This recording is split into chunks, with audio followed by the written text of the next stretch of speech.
Imagine needing a pacemaker. But what if instead of just relying on this like external device, there was a way to actually work with your heart's own electrical system? Oh, absolutely. To guide the impulses that make your heart beat Yeah. naturally and effectively. That's what conduction system pacing, or CSP, is all about.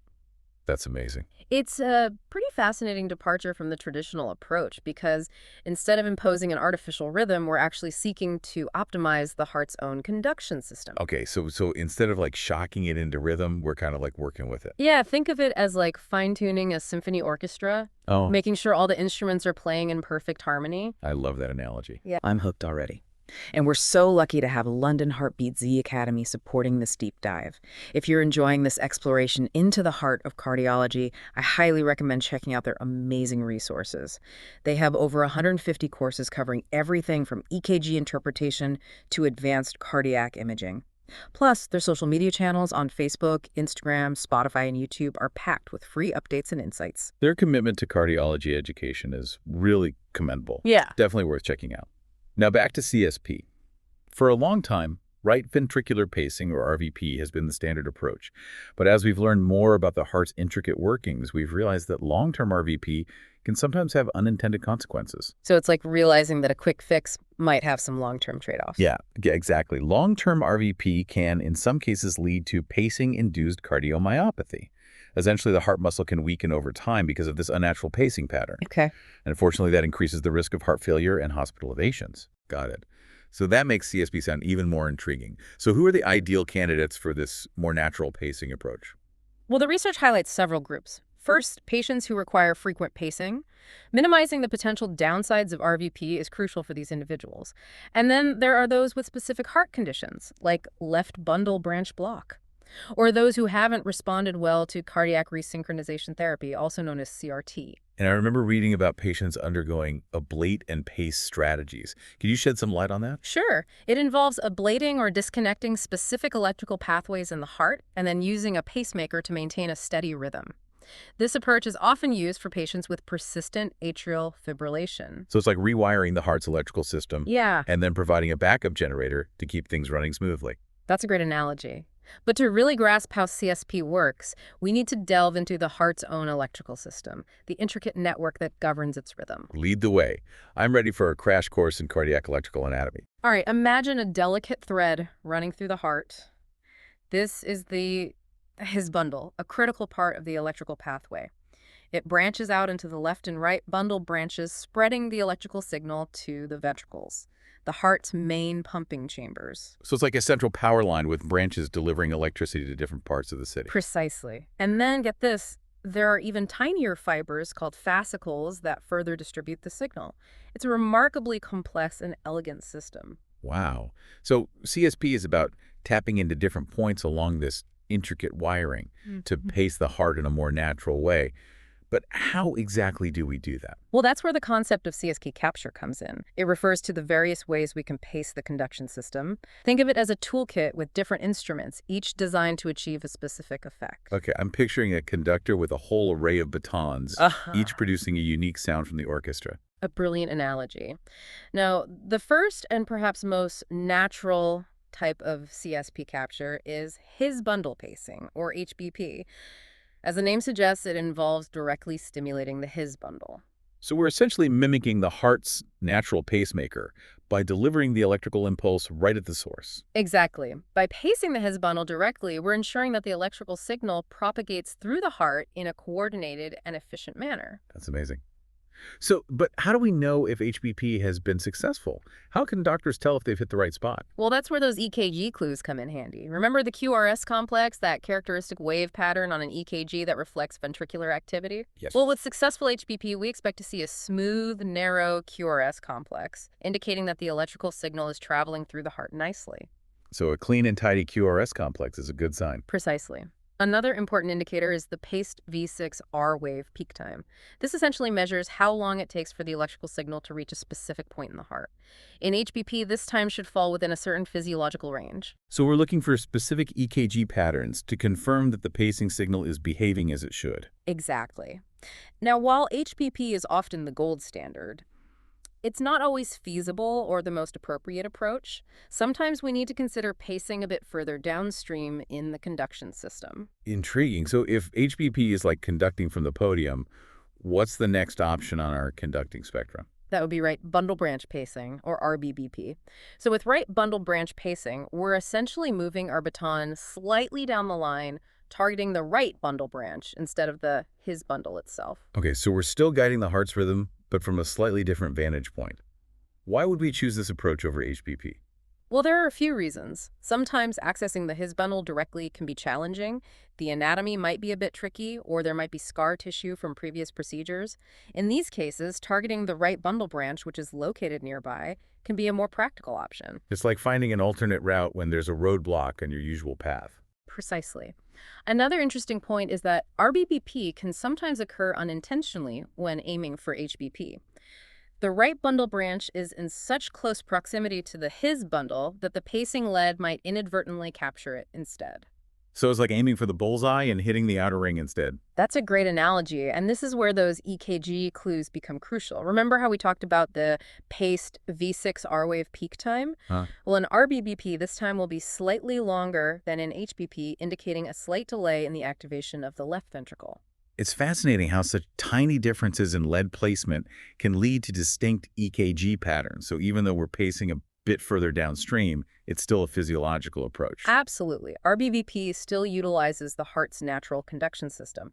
It simply introduces a slightly different activation pattern, which we can identify through those telltale EKG signs. Now, you mentioned that the right bundle branch is relatively straightforward anatomically. What about its counterpart, the left bundle branch? Does that come with its own set of pacing options? It certainly does. Left bundle branch pacing, or LBBP, is becoming increasingly popular.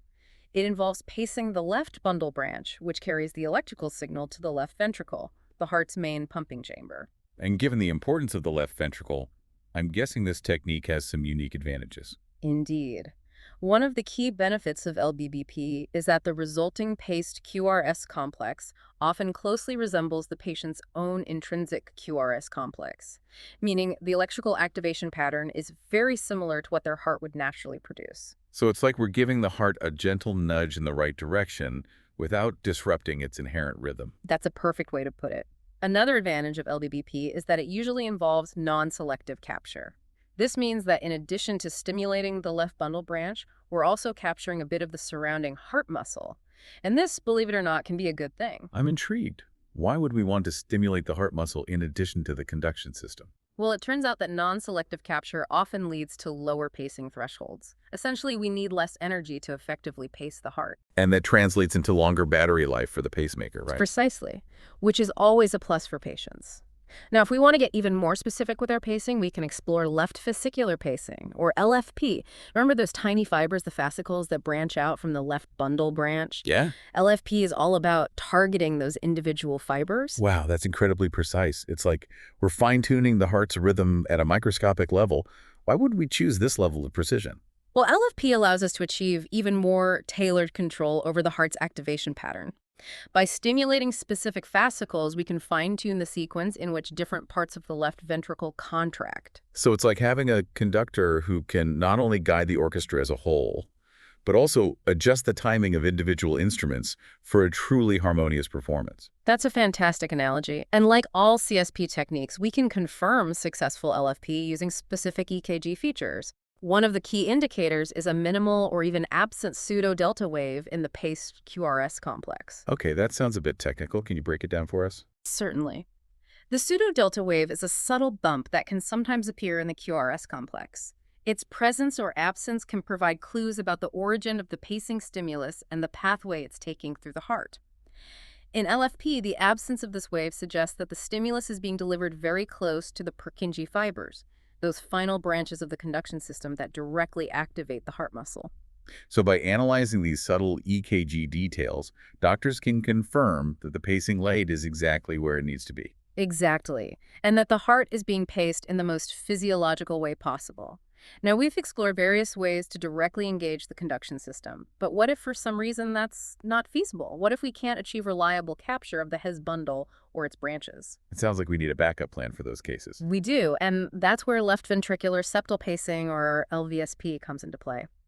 This technique is unique because it involves pacing the heart muscle itself rather than the conduction system directly. So we're bypassing the heart's natural wiring and going straight to the muscle. In a way, yes, but LVSP is still considered a form of CSP, and here's why.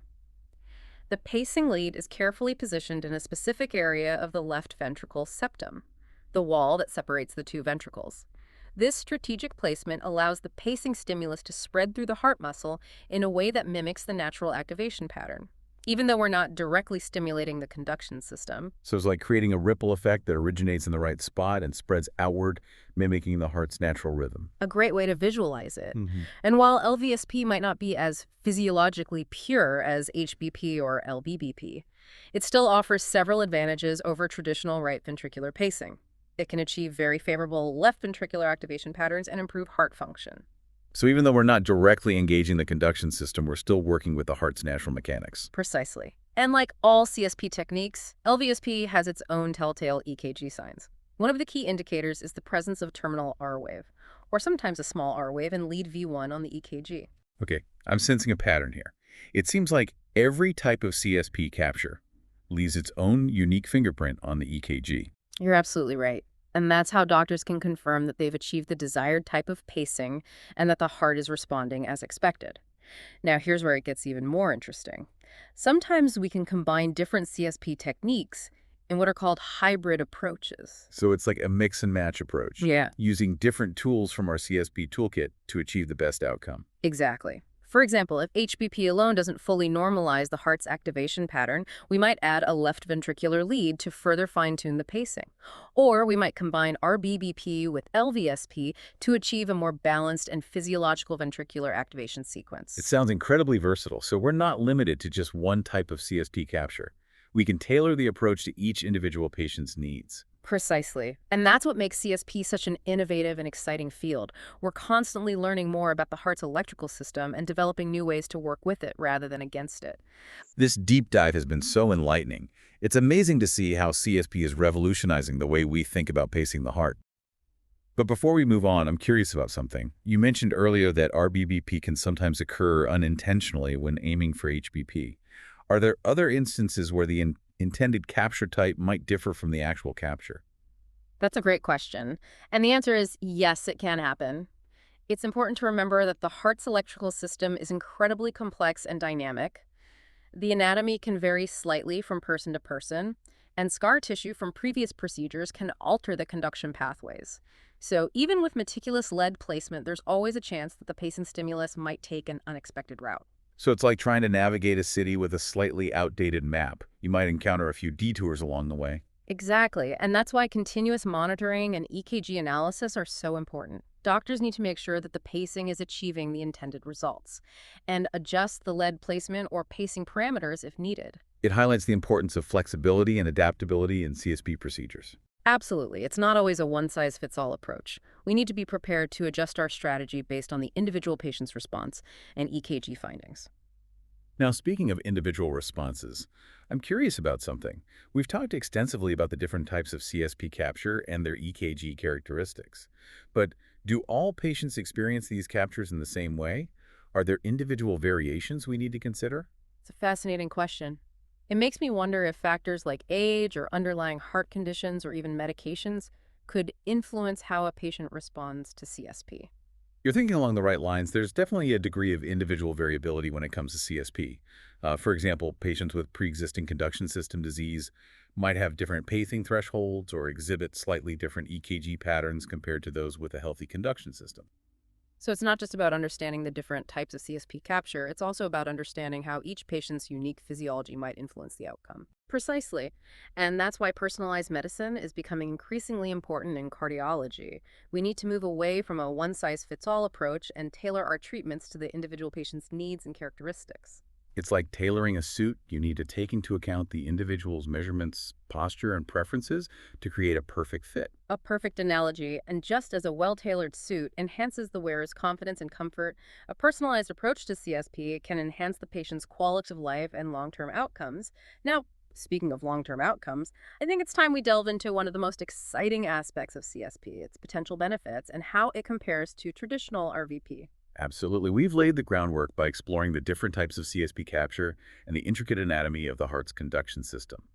Now let's shift our focus to the bigger picture, how CSP can improve patients' lives. Let's start by revisiting the limitations of right ventricular pacing, or RVP, as we touched upon earlier. Long-term RVP can sometimes lead to pacing-induced cardiomyopathy, a weakening of the heart muscle that can increase the risk of heart failure and other complications. Right, and that's one of the key reasons why CSP has generated so much excitement in the cardiology world. It offers a potentially gentler and more physiological way to pace the heart, reducing the risk of these long-term adverse effects. Exactly. Numerous studies have shown that CSP, particularly his bundle pacing, can preserve heart function and reduce the incidence of pacing-induced cardiomyopathy compared to RVP. That's incredibly promising. It suggests that CSP could not only improve patients' quality of life, but also potentially extend their lives. Indeed, and it's not just about preventing negative outcomes. CSP can also have a positive impact on heart function. Studies have shown that CSP can improve left ventricular ejection fraction, a measure of how well the heart is pumping blood in patients with heart failure. So it's not just about maintaining a steady rhythm, it's about optimizing the heart's ability to pump blood effectively. Precisely. And that can translate into tangible benefits for patients like increased exercise tolerance, reduced fatigue, and improved overall well-being. It's amazing to see how CSP is shifting the paradigm of cardiac pacing. We're moving beyond simply correcting rhythm disturbances to actively improving heart function. I couldn't agree more, and the best part is that this is still a relatively young field. There's so much more to explore and discover about the potential benefits of CSP. It's like we're on the cusp of a new era in cardiac pacing, and as we delve deeper into the research, I'm sure we'll uncover even more exciting possibilities. I have no doubt about it. Now, let's shift our focus to another crucial aspect of CSP patient selection. Not every patient who needs a pacemaker is necessarily a good candidate for CSP. So how do doctors determine who might benefit most from this approach? That's a great question. It makes me wonder if certain heart conditions or individual patient characteristics might make CSP more or less suitable. You're right on the mark. Patient selection is a multifaceted process, and it often involves a careful consideration of several factors. Okay, let's break it down.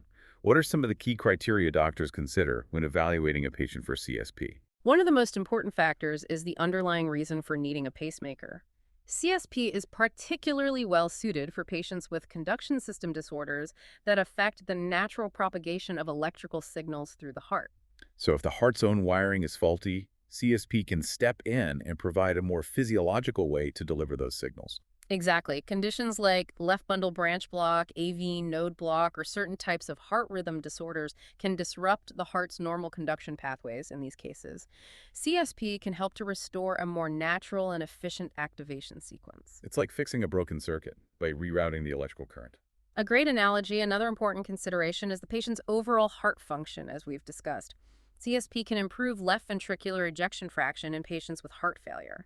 So individuals with reduced heart function might be particularly good candidates for CSP. So it's not just about correcting rhythm problems, it's also about optimizing the heart's pumping ability. Precisely. And in some cases, CSP might even be considered as an alternative to other therapies like cardiac resynchronization therapy or CRT. Can you elaborate on that? When might CSP be preferred over CRT? Certainly, CRT is a highly effective treatment for heart failure, but it involves pacing both the left and right ventricles using multiple leads. This can be a more complex procedure, and not all patients respond equally well to CRT. So in those cases, CSP might offer a simpler and potentially more effective alternative. Exactly, especially if the patient's heart anatomy is well suited for CSP and their primary issue is a conduction system disorder rather than widespread ventricular dysfunction. It sounds like patient selection is a delicate balancing act, weighing the potential benefits of CSP against the individual's specific needs and characteristics. You've hit the nail on the head. It requires a thorough understanding of the patient's medical history, heart anatomy, and overall health status. And it often involves a collaborative discussion between the patient, the cardiologist, and the electrophysiologist, the doctor who specializes in heart rhythm disorders. It's a testament to the increasing personalization of medicine. We're moving away from generic treatment protocols and toward individualized care plans that take into account the nuances of each patient's condition. I couldn't agree more, and as we continue to learn more about CSP and refine our patient selection criteria, I have no doubt that we'll see even more remarkable outcomes in the years to come. This has been an incredibly insightful exploration of CSP and its potential to transform the way we approach cardiac pacing. We've covered a lot of ground from the intricate anatomy of the heart's conduction system to the diverse types of CSP capture and their unique EKG signatures. We've also delved into the potential benefits of CSP, its advantages over traditional RVP, and the importance of personalized patient selection. And we've only scratched the surface. The field of CSP is constantly evolving, with new research emerging all the time, pushing the boundaries of what's possible in cardiac pacing. It's an exciting time to be following this field now as we wrap up this deep dive. I want to leave our listeners with a thought to ponder. We've discussed how CSP can personalize cardiac pacing, tailoring it to the individual patient's needs. But what if we could take personalization a step further? What if in the future we could use advanced imaging techniques and computer modeling to create a virtual 3D map of each patient's heart, allowing us to simulate different pacing strategies and predict their effects with incredible accuracy? That's a fascinating and provocative thought. It would be like having a virtual heart simulator, allowing us to fine-tune CSP with unprecedented precision. It's a glimpse into a future where cardiac pacing is not just about restoring rhythm, but about optimizing heart function on an entirely new level. And that's the beauty of science and medicine. We're constantly pushing the boundaries of what's possible, driven by the desire to improve human health and well-being. Thanks for joining us on this deep dive into conduction system pacing.